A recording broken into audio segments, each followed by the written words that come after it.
Dikenal kaya raya, dulu lahir di bekas kandang ayam, sempat menolak masuk majalah Forbes. Kisah pria dikenal kaya raya namun dirinya sempat menolak masuk majalah Forbes. Dia memiliki banyak perusahaan namun pria tersebut tetap memilih untuk merendah. Siapakah dia? Dia adalah Hermanto Tanoko. Dia merupakan pengusaha yang masuk ke dalam jajaran orang terkaya di Indonesia. Dalam salah satu kesempatan, Hermanto Tanoko mengungkapkan kisah yang menarik dalam hidupnya. Dia adalah konglomerat asal Surabaya. Dia sempat menjadi bintang tamu dalam acara podcast milik Denny Sumargo.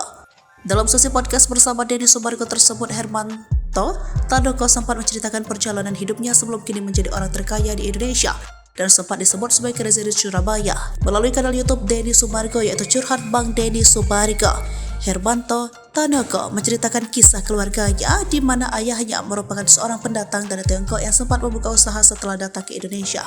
Namun pada tahun 60-an usaha yang dibuka oleh ayah Hermanto Tanoko harus ditutup karena adanya peraturan dari pemerintah di mana warga negara asing tidak boleh berjualan dan memiliki aset di Indonesia.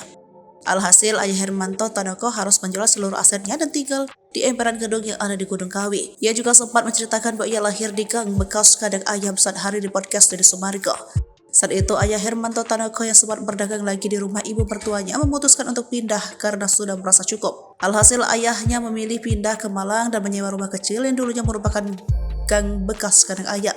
Hermanto Tanoko yang kini memiliki beberapa perusahaan tersebut mengaku sempat menolak masuk majalah Forbes, sebuah majalah bisnis dan finansial yang berasal dari Amerika Serikat. Awalnya ia menolak untuk dimasukkan ke dalam majalah itu yang sering membuat daftar orang-orang terkaya di seluruh dunia.